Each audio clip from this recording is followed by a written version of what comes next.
के काम करने का तरीका है, काम करने का तरीका है। और ये वो लोग हैं जो नीतीश कुमार के रिप्लेसमेंट हो सकते हैं, जो नीतीश कुमार के वारिस हो सकते हैं।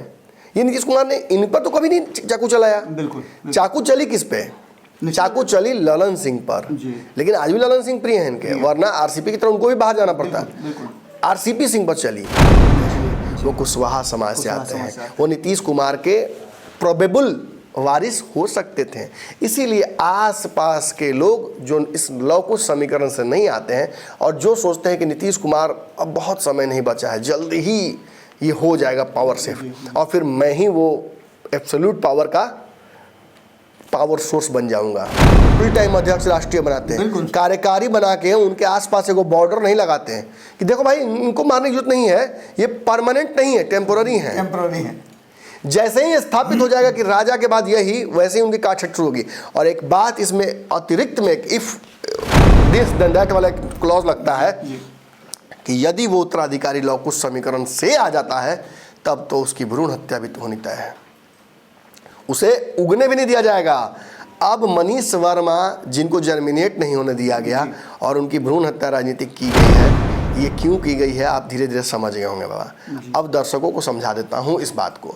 देखिए, मनीष वर्मा नीतीश कुमार के समीकरण से आते हैं।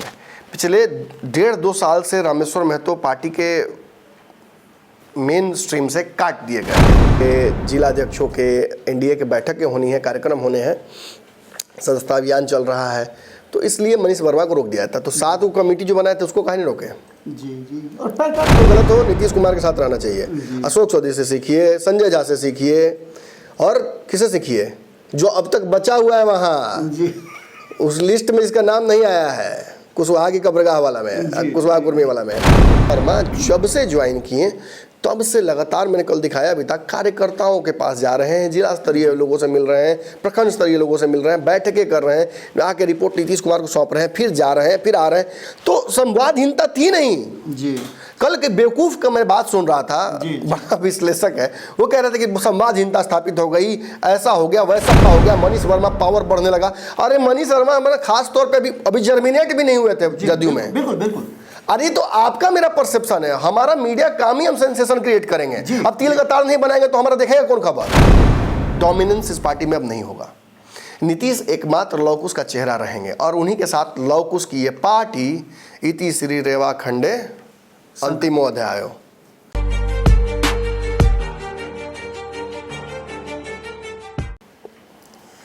नमस्कार, एक बार फिर से आपका बहुत बहुत स्वागत करते हैं। पंचनामा देख रहे हैं और जैसा कि आपको 2 दिन पहले ही हमने खबर दे दिया था और उस खबर के हिसाब से बिहार की राजनीति में क्या कुछ हो रहा है, इस बात की जानकारी आप तक पहुंच गई होगी। जनता दल यूनाइटेड के भीतर जो लगातार नमन जी बता रहे हैं कि किस तरह से लौकुश समीकरण बिखर रहा है या फिर लौकुश समीकरण के लोगों को मुश्किलें हो रही हैं और वो या तो निकाले जा रहे हैं या फिर साइडलाइन किए जा रहे हैं। आज इसी विषय पर हम इस कड़ी को आगे बढ़ाएंगे और आज की कड़ी में क्या लौकुश समाज के लोगों का कत्लेआम हो रहा है। नमन जी, ये बात इतना राजनीतिक कत्लेआम बाबा। जी राजनीतिक कत्लेआम। जी नमन जी, इतनी बड़ी बात जो कही जा रही है और आपने तो लगातार इस पर कहा है कि कब्रगाह है वगैरह वगैरह वगैरह और उसके पैटर्न देखने को मिल रहे हैं। मैं फिर कहूँगा, मैंने नहीं कहा है, ये खुद जदयू के लोग कहते हैं, जो कल कहते हैं कि नमन जी आपने क्यों कहा कब्रगाह, और जब पार्टी छोड़ते हैं, प्रेस कॉन्फ्रेंस करते हैं, 150-200 पत्रकारों को भोजन जब करवा के अपनी बात रखते हैं, तो यही कहते हैं बड़े बड़े होटलों में बैठकर, कोठी बंगलों में, कि जदयू कुशवाहा की कब्रगाह होती जा रही थी इसलिए मैं जा रहा हूँ, जदयू कुर्मी की कब्रगाह होती जा रही थी इसलिए मैं जा रहा हूँ, जदयू जो है ना कायस्थों की कब्रगाह होती जा रही थी इसलिए मैं जा रहा हूँ। K3 हाँ, कब्रगाह तो है, इसमें कोई संशय नहीं है। कल 3 साल पहले जब मैं कहता था तो मैं सांकेतिक भाषा में बात करता था कि भाई कोई डायरेक्ट मतलब टांग के खान सर लेकर न जाए, कौन है, विपिन सर हैं, दिलीप सर, ये लोग टांग कर ले जाए, हमको नहीं पता है कि काहे टांग आता है, लोग काहे उठाता है। सबसे बढ़िया खान सर लेखा मैनेज करके रहते दिलीप जी जो हैं। सरकार के साथ रहिए, सरकार के खिलाफ रहने से क्या, विपक्ष है आप, तेजस्वी यादव हैं, लालू यादव आपके बाबूजी हैं, सरकार के साथ रहिए, सही हो गलत हो नीतीश कुमार के साथ रहना चाहिए। अशोक चौधरी से सीखिए, संजय झा से सीखिए, और किसे सीखिए जो अब तक बचा हुआ है वहाँ उस लिस्ट में जिसका नाम नहीं आया है, कुशवाहा की कब्रगाह वाला में है, कुशवाहा कुर्मी वाला में है। खैर कभी कभी होता क्या है ना कि वो कहावत कहा गया बाबा कि नेता के आगे और घोड़ा के पीछे खड़ा नहीं रहना चाहिए। आप मालिके क्यों ना हो, आप दिन रात उसको सानिया का ना गोदते हो, लेकिन खड़ा मत रहिए।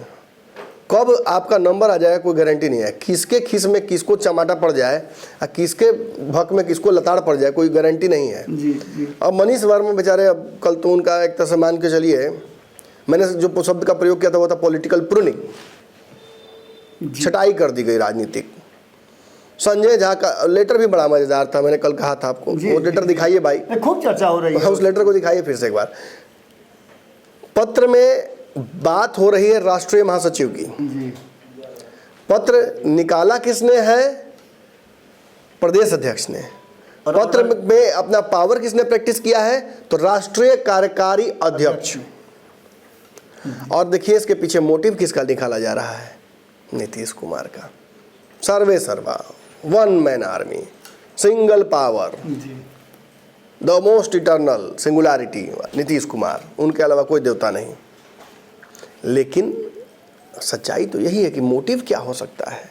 नीचे एक छोटा सा बहुत हल्का कारण दे दिया गया है कि चूंकि जिला स्तर पर प्रदेश अध्यक्षों के, जिला अध्यक्षों के, एनडीए के बैठकें होनी है, कार्यक्रम होने हैं, सदस्यता अभियान चल रहा है, तो इसलिए मनीष वर्मा को रोक दिया था। तो 7 वो कमेटी जो बनाए थे उसको कहीं नहीं रोके?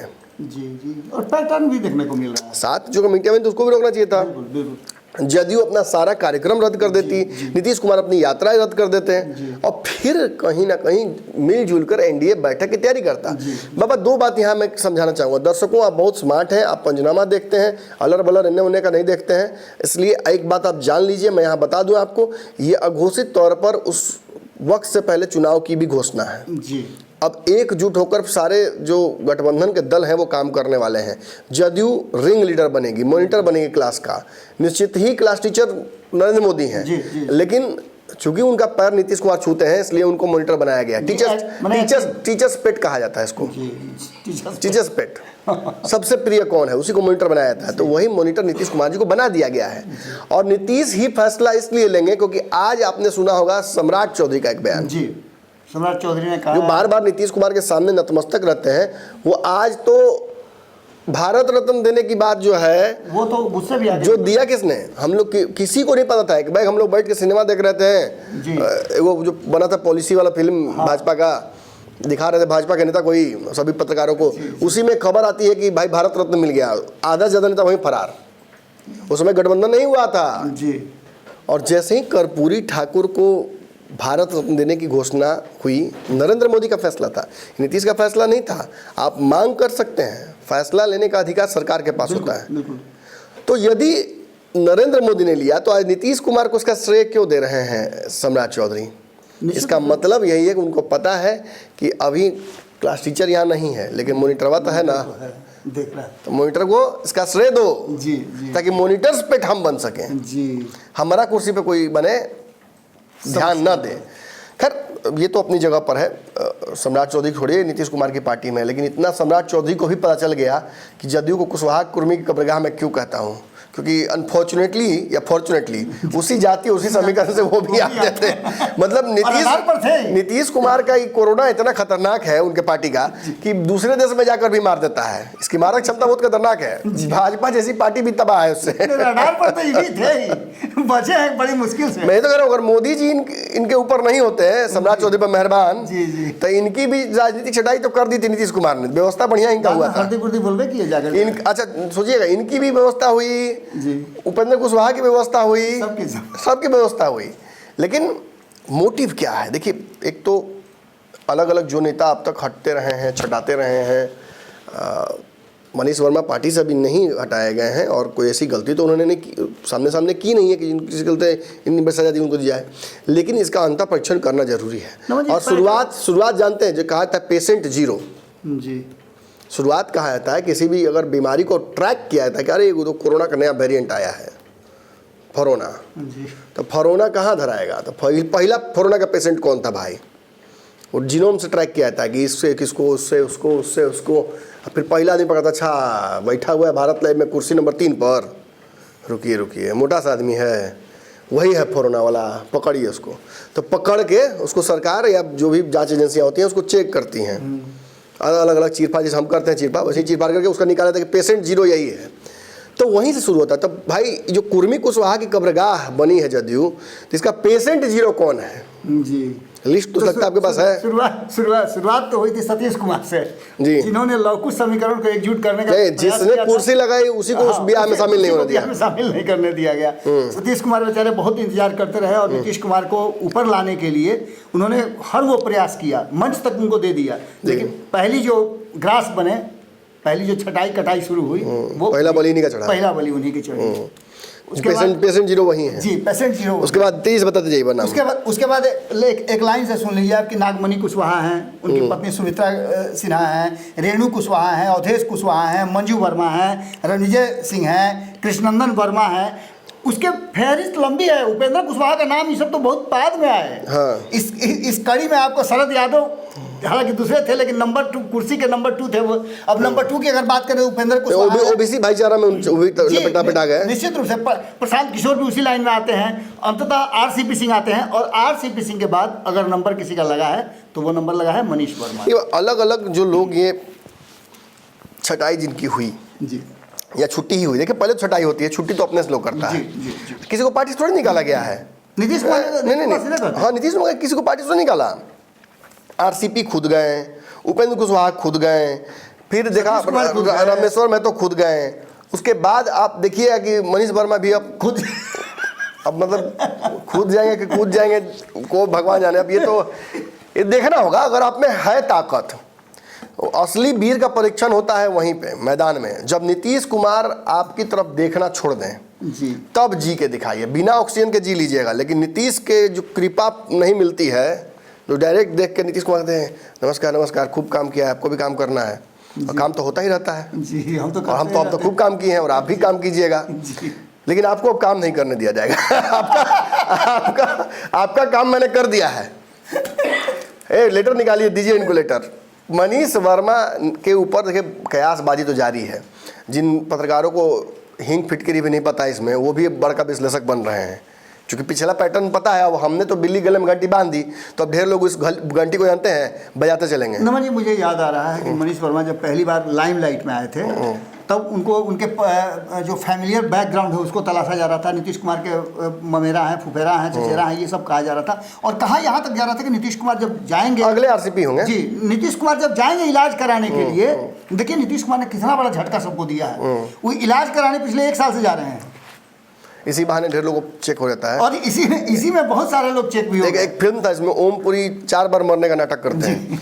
इसके दौरान पता चल जाता है कि कौन उनके साथ है, कौन खाली संपत्ति के लिए। नीतीश कुमार भी यही एक्टिंग कर रहे होंगे असली वारिस खोजने के लिए। जी, तो निश्चित रूप से नमन जी, तो इसमें आप एक चीज़ हमको बताइए, और जो जानना भी लोग चाह रहे होंगे, कि ये जो परिस्थितियां बनी है, क्या ये नीतीश कुमार को कुर्सी पर बनाए रखने के लिए की जा रही हैं, या फिर नीतीश कुमार सेकंड लाइन का लीडरशिप पैदा नहीं होने देना चाहते? देखिए, पहले तो ये बात जान लीजिए कि यहाँ ऐसा नहीं है, किसी ना किसी को तो देना ही होगा ना। आज सच्चाई है कि अशोक चौधरी नीतीश कुमार के बड़े प्रिय माने जाते हैं। बिहार में चाहे चुनाव लड़ाना हो या कोई समस्या पार्टी को लेकर हो या कार्यकर्ताओं की समस्या हो, खुलकर अशोक चौधरी सामने आते हैं, और उनको इतनी ताकत दी भी गई है पार्टी से। कई बार आपने देखा कि कभी उनके लोगों के नाम नहीं आते हैं तो अगले दिन लेटर जारी हो जाता है। कई बार उनका नाम राष्ट्रीय कमेटी में नहीं आया तो देखिए आपने उनका नाम तुरंत अगले दिन जोड़ा गया। आपने देखा कि जो कार्यकर्ता सम्मेलन वाले में कार्यक्रम में उनका नाम नहीं था, उसमें तुरंत अगले दिन आया।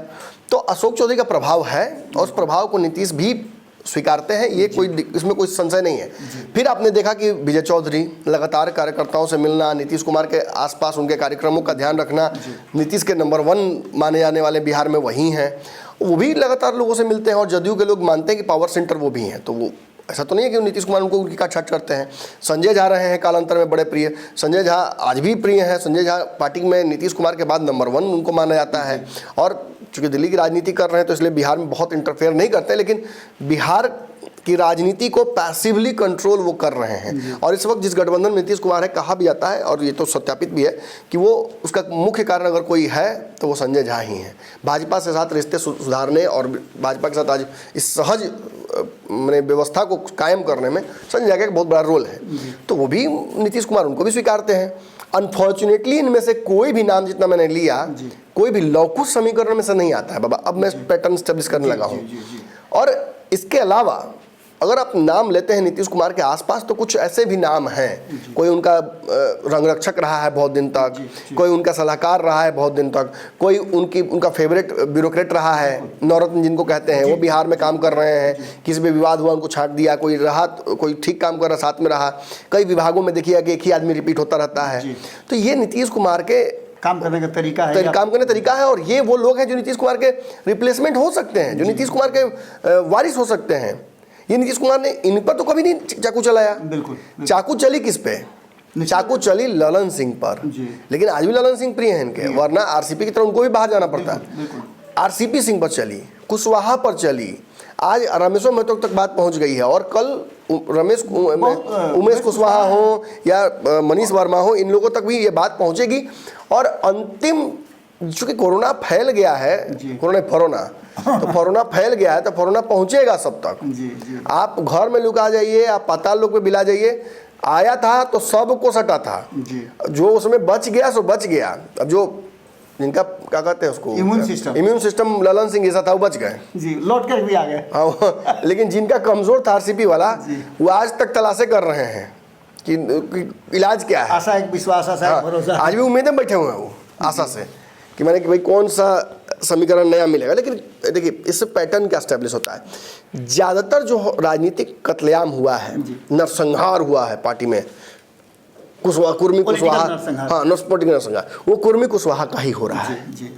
आज भी पावर छटने के मनीष वर्मा पार्टी में आए, आरसीपी के रिप्लेसमेंट माने जा रहे थे। इस समय तक तो सभी भोकाल देखा गया। मनीष वर्मा ने तो आपको हमको फ़ोन करके, बिहार के मीडिया को फ़ोन करके नहीं कहा कि सुनिए ना हमको आरसीपी का रिप्लेसमेंट चलाइए ना, ये तो उन्होंने नहीं कहा। नहीं, बिल्कुल नहीं। बेचारे तो अभी तो राजनीति सीख ही रहे थे, परिस्थितियों के अभी तो भी नीतीश वाला राजनीति सीख ही रहे थे, अभी तो बाहर से थे ना, 4.5 साल से पार्टी के लिए काम कर रहे थे। लग रहा था कि नीतीश कुमार के बिना पार्टी ज्वाइन के लिए काम काहे कर रहे हैं। नहीं होता कि फलनवा के ब्याह चिलनवा के बाजा, क्यों? उनके घर में ब्याह है, बाजा आपके घर में बज रहा है, तो कंफ्यूजन तो होगा ही ना। लोग पूछेंगे यही का ब्याह है ना, सामने वाले में, अरे बजा कह रहे हो भाई, बजा कह रहे हो, सामने कुर्सी क्या लगाए हुए हो, सामने वाले में तो तुमको लगाने का जरूरत है कंफ्यूज करने के लिए। तो ये चलता रहा है। लेकिन मनीष वर्मा जब से ज्वाइन किए तब से लगातार, मैंने कल दिखाया अभी तक, कार्यकर्ताओं के पास जा रहे हैं, जिला स्तरीय लोगों से मिल रहे हैं, प्रखंड स्तरीय लोगों से मिल रहे हैं, बैठकें कर रहे हैं, आके रिपोर्ट नीतीश कुमार को सौंप रहे हैं, फिर जा रहे हैं, फिर आ रहे हैं। तो संवादहीनता थी नहीं जी। कल के बेवकूफ़ का मैं बात सुन रहा था, बड़ा विश्लेषक है, वो कह रहे थे कि संवादहीनता स्थापित हो गई, ऐसा हो गया वैसा हो गया, मनीष वर्मा पावर बढ़ने लगा। अरे मनीष वर्मा हमारा खास तौर पे अभी जर्मिनेट भी नहीं हुए थे जदयू में। बिल्कुल। अरे तो आपका मेरा परसेप्शन है, हमारा मीडिया काम ही हम सेंसेशन क्रिएट करेंगे। अब तिल का तार नहीं बनाएंगे तो हमारा देखेगा कौन खबर? अब बता रहे के देखिए। और हल्के हैं नीतीश कुमार, थोड़े इतना हल्के हैं कि मतलब बिना देखे ही फैसला ले लेंगे। मनीष वर्मा को लाए या फिर ले 4 दिन में छुट्टी कर देंगे, नहीं। इसके मैंने कल भी कहा था कि इस फैसले के पीछे जो साइंस है इसका परीक्षण होना चाहिए, बिल्कुल। इसकी लेबोरेटरी टेस्ट होनी चाहिए। आहू बेटर देन नमन मिश्रा, पंचनामा में आ गए आप, चीर पर करिए देंगे ना, जगह पहुंचा देंगे। यहाँ के बाद नेताजी को भी समझ में आ जाएगा कि उनका काहे परीक्षण, काहे उनके चीरफाड़ हुआ है। तो बता ही दीजिए ना। देखिए पैटर्न तो एस्टैब्लिश्ड है, लवकुश डोमिनेंस इस पार्टी में अब नहीं होगा। नीतीश एकमात्र लवकुश का चेहरा रहेंगे और उन्हीं के साथ लवकुश की ये पार्टी इति श्री रेवा खंडे अंतिमो अध्यायो। ये स्पष्ट है, नीतीश कुमार के बाद यदि कोई लवकुश बच जाता है, राजा का एक भी आखिरी वंशज बच जाता है, तो ये मजबूरी होगी, ये वक्त का तकाजा होगा, ये विधि का विधान होगा, ये भविष्यवाणी होगी, यह कालवाणी होगी। लोग कहेंगे कि अरे तो राजा का बेटा ही ना राजा होता है। लालू जी अपने बेटा को बनाए, रामविलास जी अपने बेटा को बनाए, अब इनके बेटा तो राजनीति में है नहीं और आएंगे भी नहीं, ये भी स्पष्ट हो गया है। तो ऐसे में कोई जिसको ये गोद लेंगे उसकी हत्या तो करने के लिए चारों तरफ के राजा दौड़ेंगे ना। बिल्कुल। आज तक यही ना हुआ है। आरसीपी जी देखेंगे, आरसीपी जी हमारे सबसे प्रिय हैं, तुरंत छांटा गया। वो ये प्रशांत किशोर हमारे उत्तराधिकारी होंगे, तुरंत छांटा गया। अब ललन सिंह आए, ललन सिंह को छांटा गया। आपको क्या लगता है कि संजय झा बच जाएंगे? अगर संजय झा के ऊपर अगर उनको नीतीश को लगता है कि संजय झा की पॉलिटिकल हत्या नहीं की जाएगी तो उनको फुल टाइम अध्यक्ष राष्ट्रीय बनाते हैं, कार्यकारी बना के उनके आसपास एगो बॉर्डर नहीं लगाते हैं कि देखो भाई इनको मारने की जरूरत नहीं है, ये परमानेंट नहीं है, टेम्पोररी है। जैसे ही स्थापित हो जाएगा कि राजा के बाद यही, वैसे ही उनकी काटछट शुरू होगी। और एक बात इसमें अतिरिक्त में इफ दिस देन दैट वाला क्लॉज लगता है कि यदि वो उत्तराधिकारी लवकुश समीकरण से आ जाता है तब तो उसकी भ्रूण हत्या भी होनी तय है, उसे उगने भी नहीं दिया जाएगा। अब मनीष वर्मा जिनको जर्मिनेट नहीं होने दिया गया और उनकी भ्रूण हत्या राजनीतिक की गई है, ये क्यों की गई है आप धीरे धीरे समझ गए होंगे बाबा। अब दर्शकों को समझा देता हूँ इस बात को। देखिए, मनीष वर्मा नीतीश कुमार के समीकरण से आते हैं। पिछले 1.5-2 साल से रामेश्वर महतो पार्टी के मेन स्ट्रीम से काट दिए गए थे जी। अपने हिसाब से वो जदयू के पूर्णकालिक सदस्य थे, खूब काम कर रहे थे, एमएलसी थे तो मेहनत भी कर रहे थे, पार्टी को मजबूत भी कर रहे थे, चुनाव में काम भी कर रहे थे। लेकिन चूंकि नीतीश कुमार के बड़े करीबी हो गए थे तो पहले नीतीश कुमार और उनके बीच में मिलने मिलाने का सिलसिला बंद कराया गया।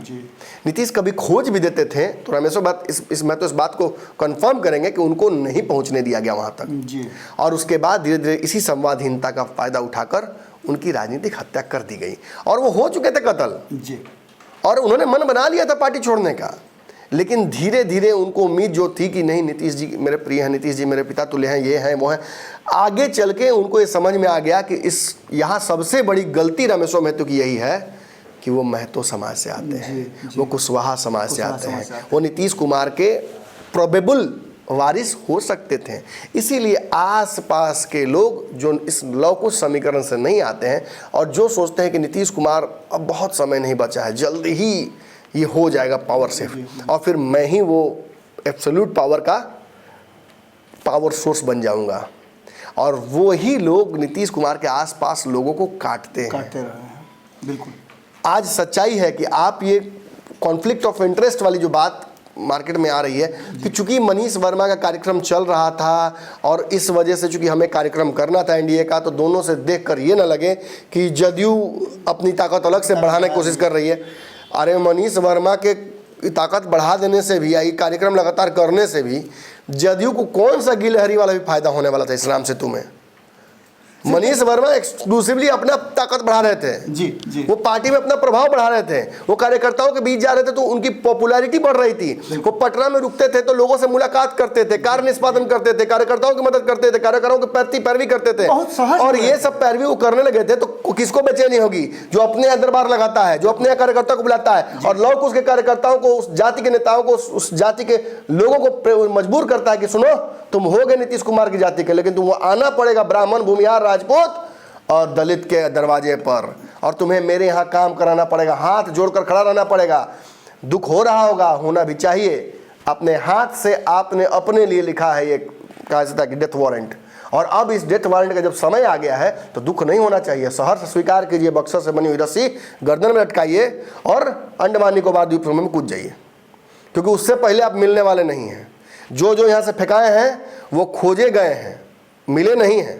इसका मतलब तो सीधा नजर आता है हनुमान जी की 2025 के चुनाव से पहले ये पैटर्न है जो मजबूर कर रहा है इन लोगों को जाने के लिए, वरना नीतीश कुमार जरा भी भयभीत नहीं है कि लवकुश समीकरण टूट करके दूसरे खेमे में जा रहा है, क्योंकि लोकसभा चुनाव में तो साफ देखने को मिला है कि लवकुश समीकरण टूटा है। बस देखिए, बैलेंस बनाना मेरा मतलब विशेष मेरी जो कह सकता है ताकत नहीं रही है कभी। बैलेंस बना के हम चलते नहीं हैं। जो होता है मैं स्पष्ट बोलता हूँ, खरा खरा बोलता हूँ, इसलिए पक्ष विपक्ष दोनों से लड़ाई रहती है।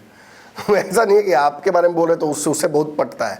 यहाँ बात स्पष्ट है, मनीष वर्मा इस पार्टी के पैटर्न को बिना समझे यहाँ आए हैं, बिना मैनुअल पढ़े हुए मोबाइल खरीद लिए। अब घर आए तो टिप रहे तो ऑन नहीं हो रहा है, चार्ज में लगा रहे ऑन नहीं हो रहा है, तो कह रहे 3 बार बटन दबा के देखिए, तो 3 बार बटन दबा के, तो एक बार काम कीजिए रिबूट कीजिए, तो रिबूट करने की कोशिश कर रहे हैं। एक काम कीजिए फास्ट रिबूट कीजिए, तो पटक दिए यहाँ से, पटक दिए तो ऑन हो गया, पटक दिए तो ऑन हो गया। तो अब जानते हैं क्या हो गया? अब ये पटकना नया नियम बन गया। ये तो पढ़ना नहीं है आपको, इस मैनुअल का कोई काम नहीं है। तो अब नया मोबाइल के आप जब विश्लेषक हो जाते हैं, इसको यूज करने लगे हैं, तो आप जब खरीद के लगे तो इसको चालू किए हो तो नहीं, अभी तो पढ़े नहीं है कैसे चालू होता है, 2 बार टीपे नहीं होता, पटक के देख एक बार, तो ये नियम बन जाएगा। अब मनीष वर्मा को ये समझना चाहिए था कि ये पटकाए कई बार गए हैं लोग इस पार्टी में, और पटकना ही इस पार्टी का नियम है। आरसीपी सिंह से पूछ लेते एक बार, उपेंद्र कुशवाहा से पूछ लेते हैं एक बार, या किसी भी पुराने नेता से पूछ लेते हैं, मुझे नहीं लगता कि आज के समय में लवकुश के किसी नेता को, किसी भी नेता को कोई सजेस्ट करेगा दुश्मन भी कि आप जदयू की तरफ चले जाइए। उस तरफ जाना मतलब अपने आप डेथ वारंट लेके चलना है, सिर पर कफन बांधना है। राजनीति भगदड़ शुरू है। भगदड़ क्या शुरू है, यहाँ तो जबरदस्ती भगाया जा रहा है। यहाँ तो जबरदस्ती घुड़दौड़ कराया जा रहा है कि भागो ऐसा कि एक दूसरे के चपेट में आ जाओ, कि सब अपने में निपट जाओ, ताकि जो यहाँ पावर सेंटर बन के बैठे हुए हैं उन पर कोई क्वेश्चन ना कर सके।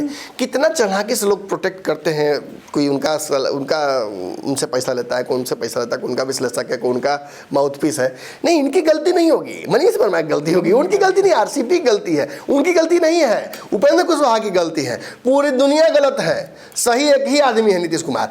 याद रखिएगा, यही लोग जो चलवाते हैं कि सही है नीतीश कुमार, कल नीतीश कुमार कहेंगे नीतीश कुमार गड़बड़ा गए हैं, गलत होने लगे, इसलिए अब हम लोग अपने आप में से किसी को बना रहे हैं। जी चलिए नौन जी, बहुत बहुत धन्यवाद। तो लगातार जो हम कोशिश कर रहे थे कि बिहार की राजनीति में और खास करके जो लवकुश समीकरण को लेकर के जो चर्चाएं चल रही हैं उसमें क्या कुछ हो रहा है, निश्चित रूप से एक पैटर्न तो जरूर देखने को मिल रहा है। अब आगे 2025 के चुनाव में इस पैटर्न से क्या लाभ और घाटा होगा, ये देखना दिलचस्प होगा। जुड़े रहिएगा, पंचनामा देखते रहिएगा और कमेंट में अपनी राय जरूर दीजिएगा। बहुत बहुत धन्यवाद।